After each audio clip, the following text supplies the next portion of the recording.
Hello అండి, నమస్తే. Welcome to మన ఎఫ్ఎం. ఈరోజు బీరకాయ తొక్కులతో చేసే ఈ బీరపొట్టు చూపిస్తున్నాను చూడండి. ఇది చాలా ఆరోగ్యం, రుచికరం, అన్ని విధాలా కూడా ప్రతి వాళ్ళు హ్యాపీగా తీసుకోవచ్చు అనమాట. మనం బీరకాయ కూర అనగానే అన్ని కూరలతో పాటు తప్పకుండా తీసుకుంటాం కదా. ఇది ఆరోగ్యంగా లేకపోయినా, కొంచెం హితవుగా నోటికి లేకపోయినా, జ్వరం వచ్చినా, పెద్ద పెద్ద సర్జరీలైనా, ఏ కూర తినగలిగినా లేకపోయినా బీరకాయ, సొరకాయ ఇలాంటివి మాత్రం హ్యాపీగా తినచ్చు. ఒంటికి ఏ హాని చేయవివి కదా. అలాంటప్పుడు ఈ బీరకాయలు చక్కగా వాడేసుకుని ఈ తొక్కులన్నిటినీ, ఈ తొడిమలు అటు ఇటువి తీసేసుకుని ఈ బీర తొక్కునంతా పక్కన పెట్టుకోవాలండి. చాలా లేత ఉన్నాయన్నమాట ఇవి, అందుకని వీటితో చేస్తే చాలా రుచికరంగా ఉంటుంది. మనం తొక్కులలో ఉండే పోషకాలన్నీ అవి పడేస్తే పోగొట్టుకుంటాం కదా. అందుకే పూర్వకాలం నుంచి ఈ తొక్కులతో కూడా ఏదో ఒకటి చేసే పద్ధతిని మన వాళ్ళైతే కనిపెట్టారు. రాత్రిపూట కుంపటి మీద చక్కగా సన్న సెగ మీద వేడి వేడి చారు, ఈ బీరపొట్టు ఇలాంటివే చేసుకుని ఆధరువులుగా పూర్వకాలం కుంపట్ల మీద హాయిగా నెమ్మదిగా చేసుకుని తినేవాళ్ళు. ఎక్కువ క్యాలరీస్ బర్న్ చేసుకుని అంత మన ఫుడ్లోనే ఉందండి. కాకపోతే రాత్రిపూట తీసుకునే ఆ ఆధరువులు అవి ఏ రూపంలో ఎలా తీసుకుంటారు, ఎంత పని చేశారు, ఏ టైంకి తీసుకుంటారు అనేది మన పెద్దవాళ్ళు అన్నీ చక్కగా కనిపెట్టి తయారు చేసినవి అనమాట ఈ వంటకాలన్నీ. ఈ తొక్కను శుభ్రంగా 2-3 సార్లు కడిగేసేసి పక్కన పెట్టుకోండి. అప్పుడు ఇది ఫ్రెష్గా కూడా తయారవుతుంది, నీట్గా కూడా అయిపోతుంది. మనం బయట నుంచి తెచ్చుకున్న ఇందులో ఏ మట్టి అలాంటివన్నీ క్లీన్ అయిపోయి చక్కగా అయిపోతుంది. ఎంత లేతగా ఉంది చూసారా ఈ బీర తొక్కులు ఇవి. సో వీటితో తయారు చేసుకునేదన్నమాట ఇప్పుడు ఇది. ఇవి పిల్లలు పెద్దల దగ్గర నుంచి అందరూ ఈజీగా తినచ్చండి, అందరికీ నచ్చుతుంది. కొంచెం డిఫరెంట్ వెరైటీ అనమాట, రోజువారీ ఫుడ్గా కాకుండా ఇది కొంచెం వెరైటీ. దీనికి నేను ఒక అరకిలో బీర తొక్కులండి, అవి 5 ఎండుమిరపకాయలు, 1 స్పూను జీలకర్ర ఈ తొక్కులకి నేను తీసుకున్నాను. దీనికి రుచికి సరిపడా ఉప్పు. మీరు ముందే ఆ బీర పొట్టు కూడా సరిపడినంత వేసేయచ్చు, లేదా ముందు ఓన్లీ ఎండుమిరపకాయలకి వేసేసి తర్వాత మళ్ళీ వేసుకుంటానన్నా కూడా మీ ఇష్టమే. నేనైతే బీర పొట్టు కూడా మొత్తం కావాల్సిందంతా వేసేసాను.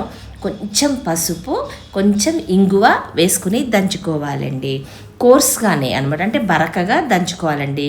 మీరు మిక్సీలో వేస్తే పేస్ట్ అయిపోతుంది. ఇట్లా మీకు టైం ఉంటే కనుక రోట్లో దంచుకుంటే ఇలా బరకగా దంచుకుని పెట్టుకోవాలి. మిక్సీలో వేస్తే బీరపొట్టు కూడా అవుతుంది, కానీ టోటలీ పేస్ట్ అయిపోతుంది అనమాట. అది వేగినప్పుడు మళ్ళీ అలా పొడిగా కనిపించదు మీకు. అందుకని ఇలా రోట్లో చేసుకుంటే ఉంటుంది. కానీ మీకు టైం పాపం ఆఫీసులు అవి దాన్ని బట్టి మీరు చూసుకోండి. ఇలా బరకగా దంచుకోవాలండి. మొత్తం పొడి పొడి అవ్వాల్సిన అవసరం లేదు. ఇలా మిరప గింజలు, మిరప తొక్కులన్నీ కనిపిస్తూ ఉంటాయన్నమాట. ఇలా దంచేసుకుని ఒక బౌల్లోకి తీసుకుని పక్కన పెట్టుకోండి. అప్పుడు తర్వాత ఇప్పుడు ఈ బీర కొంచెం ఇది చాలా టైం తీసుకునే వంటకమేనండి ఇదైతే. అప్పుడు ఈ బీర తొక్కునంతా మీరు రోలు శుభ్రంగా కడిగి తుడిచిపెట్టుకుని అవి ముందు పొడి చేసుకుని పక్కన పెట్టుకుని అప్పుడు బీర తొక్కులన్నీ ఇలా దంచుకోవాలండి. దాని ద్వారా ఏమవుతుందంటే ఇందులో ఉన్న పసరంతా పోయి పొట్టంతా చక్కగా పొడి పొడి పొడిగా వచ్చేస్తుంది అన్నమాట. కొంచెం టైం టేకింగ్ డెఫినెట్గా ఇది మాత్రం, కానీ రుచిగా అయితే తప్పకుండా ఉంటుంది. ఇలా నెమ్మదిగా దంచుకుని ఆ తర్వాత ఇదంతా గట్టిగా పిండేస్తే ఇందులో ఉన్న పసరంతా వచ్చేస్తుంది అనమాట. అలా మొత్తం బీరపొట్టంతా తీసుకుని పక్కన పెట్టుకోవాలి. ఇగోండి ఇలా మెత్తగా అయిన తర్వాత ఒక గిన్నె పక్కన పెట్టుకోండి. ఈ పసరంతా పిండేసేస్తే అందులో ఉన్న ఇదంతా పోయి ఓన్లీ పొట్టు మనం కలెక్ట్ చేసుకోవాలన్నమాట. ఇగోండి ఇలా పిండితే ఇగొండిలా పసరు వచ్చేస్తుంది అందులో ఉన్న ఇది. మనం జ్యూస్లో వేసుకుని తాగారనుకోండి, బీర, సొర, పొట్ల ఇవన్నీ కూడా ఈ మధ్య అన్ని జ్యూసులు తాగుతున్నాం కదండి. ఇదంతా రసం మనలోకి వెళ్ళిపోతుంది. హెల్దీ అని చెప్తున్నారు కదా. ఏ ఆధరువు ఏది వేస్ట్ చేయకుండా అన్నిటినీ యూస్ చేసుకునేది మన పెద్దవాళ్ళు కనిపెట్టి అన్ని తొక్కల్ని కూడా ఏది పడేయకుండా చక్కగా వాడుకునే విధంగా ఈ ఆధరువులన్నీ కనిపెట్టారనమాట పూర్వకాలం.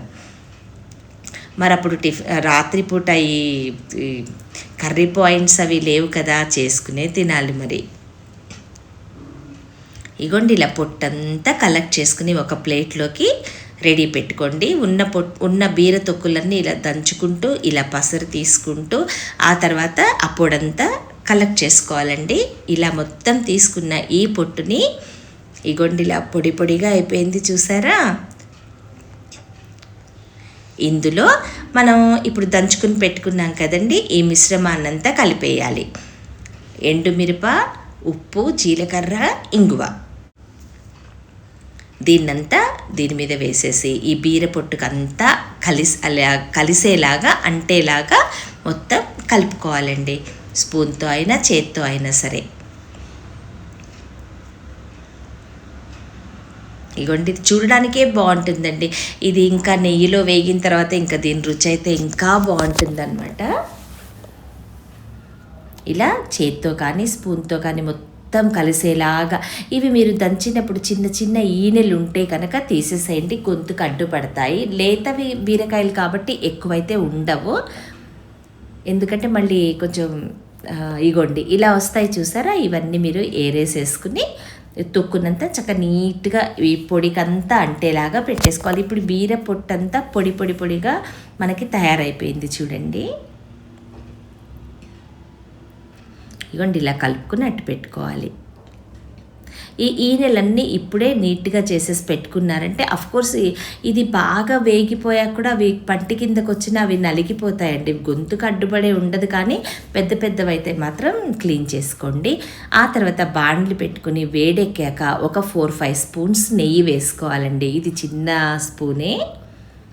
ఇలా వేసుకుని ఆ నెయ్యి బాగా వేడెక్కిన తర్వాత మనం కలెక్ట్ చేసుకున్న ఈ బీర పొట్టుని అంతా కూడా ఇందులో వేసేసుకోవాలి. మీరు ఉప్పది తర్వాత చూసుకుని ఎక్కువ కాకుండానే వేసుకోండి, ఎక్కువైతే ఇంకేం చేయలేము. సరిపడనంతా వేసుకుని ముందు ఎక్కువ వేసుకోవద్దు, చాలకపోతే తర్వాత వేసుకోవచ్చు.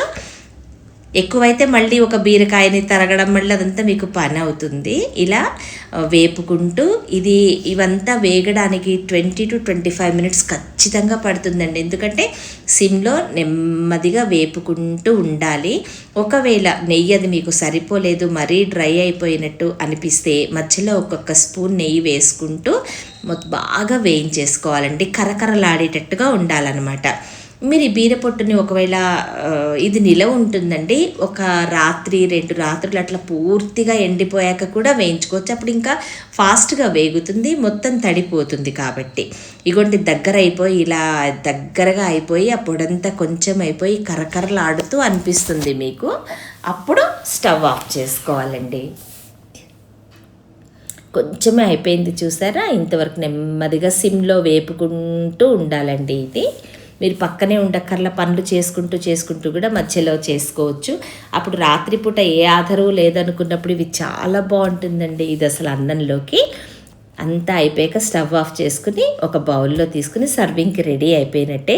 పిల్లలకు కానీ బాక్సుల్లో కానీ మీరు ఊర్లో వెళ్ళేటప్పుడు కానీ చక్కగా వేడి అన్నంలో అంత నెయ్యో నూనె వేసేసుకుని కలిపేసుకుని తీసుకెళ్ళిపోయారంటే భలే బాగుంటుంది.